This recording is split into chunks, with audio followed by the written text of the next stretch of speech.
Budget को लेकर सभी लोगों की उम्मीदें हैं कि इस बार जो जीएसटी की टैक्स स्लैब है उनके अंदर बदलाव होगा। बहुत सारे आइटम ऐसे हैं जो 28% जीएसटी के अंदर टैक्स स्लैब के अंदर है, उन पे सरकार को एक बार दोबारा विचार करना चाहिए और उनकी टैक्स स्लैब जो कम करनी चाहिए, 28 की जगह 18 या 12% में उनको लाना चाहिए। उसके अलावा जो इनकम टैक्स का ब्रैकेट है, जो टैक्स में भी छूट एक आम आदमी को मिलती है, उसके ब्रैकेट में भी बदलाव की ज़रूरत है। तीसरी सबसे ज़रूरी चीज़, कुछ खाद्य सामग्री ऐसी है जिनको सरकार ने पिछले कुछ सालों से टैक्स के दायरे के अंदर ले आई है सरकार, जिससे कि आम जनता की रसोई पर एक बहुत बड़ा बोझ आ गया है। तो सरकार से हम ये भी उम्मीद करते हैं कि दूध दही जैसे जो खाद्य सामग्री है उन पर तो टैक्स नहीं होना चाहिए, जिससे एक आम आदमी अपना जीवन यापन कर सके, एक स्वस्थ और अच्छी रसोई चला सके। हरियाणा को भी कुछ बजट में मिलना चाहिए स्पेशल। हरियाणा को तो जी ज़रूर मिलना चाहिए, क्योंकि हरियाणा एक देश का ऐसा राज्य है जो एक अच्छा टैक्स कलेक्ट करके देश को देता है। लेकिन जितना हम टैक्स कलेक्ट करके देश को दे रहे हैं उतना हमें केंद्रीय बजट में अभी तक नहीं मिल पा रहा है। अगर आप रेलवे देखें, रेल बजट में भी हमें उतना नहीं मिल पा रहा, उसके अलावा सड़क परियोजनाओं में भी हमें उतना नहीं मिल पा रहा। तो उम्मीद करते हैं कि सरकार हरियाणा को कोई स्पेशल पैकेज देगी जैसे दूसरे राज्यों को दिया जाता है। राम सिंह, महेंद्रगढ़ जिला। हम सरकार से उम्मीद करते हैं कि बजट में कुछ मध्यम वर्ग को राहत मिले और खाद्य सामग्री के जो रेट बढ़ रहे हैं उसका कम से कम रेट हो और टैक्स में हमें छूट मिले। सरकार से हमें काफ़ी उम्मीद है।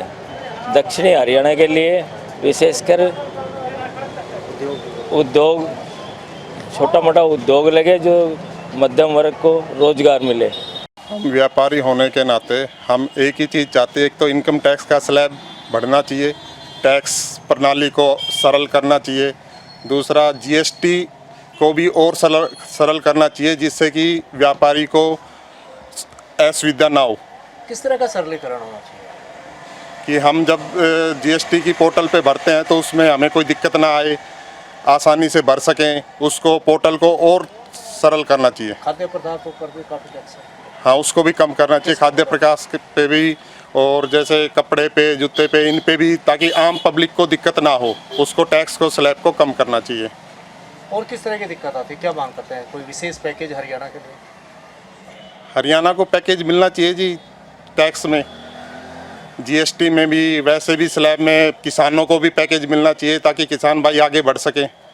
मेरा नाम अशोक अग्रवाल है, मैं एक व्यापारी हूँ और मैं उम्मीद करता हूँ कि आने वाले बजट में व्यापारियों के, किसानों के, सबके लिए ये बजट बहुत बढ़िया होना चाहिए और इसमें खाद्य पदार्थ और जो अन्य पदार्थ हैं उनमें टैक्स कम होना चाहिए और मैं उम्मीद करता हूँ कि बिल्कुल कम हो जाए तो और भी बढ़िया है, नहीं तो कम तो बिल्कुल होना ही होना चाहिए। टैक्स प्रणाली सरल होनी चाहिए। टैक्स प्रणाली बिल्कुल सरल होनी चाहिए, जैसे आम आदमी उसको कर सके। पैकेज कोई मांग करते हैं इस जिले के लिए? ज़िले के लिए महेंद्रगढ़ ज़िला एक बैकवर्ड ज़िला है और इसके लिए एक स्पेशल बजट दिया जाए जिससे इस ज़िले की तरक्की हो और ये बैकवर्ड से ऊपर उठ सके। मैं Ramesh Chand Katiwada, president grain market welfare association Narnaul. मैं उम्मीद करता हूँ कि आने वाले बजट में समाज के सभी वर्गों का ख्याल रखा जाएगा और जो मध्य वर्ग का व्यापारी वर्ग है वो सरकार से उम्मीद करता है कि उनके कल्याण के लिए सरकार योजनाएं बनाएंगी ताकि जो मध्यम वर्ग जो पिसता जा रहा है इन टैक्स के चक्कर में, उससे वो उभर सके और उसका व्यापार आगे बढ़ सके। मोदी जी और उनकी सरकार सभी वर्गों का ख्याल रखती है। टैक्स प्रणाली में बदलाव होना चाहिए क्या? टैक्स प्रणाली पर बदलाव होना चाहिए। जब ये जीएसटी लगा था और इसकी व्याख्या हुई थी, उस समय ये हुआ था एक देश एक टैक्स, परंतु एक देश एक टैक्स की व्याख्या पता नहीं कहाँ चली गई और अब तो सैकड़ों तरह के टैक्स लग गए और टैक्स कम होने का नाम लेता रोज टैक्स बढ़ते जा रहे हैं।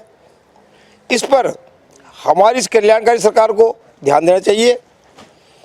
टैक्स की रेशो कम होनी चाहिए ताकि समाज के सभी वर्गों को राहत मिल सके।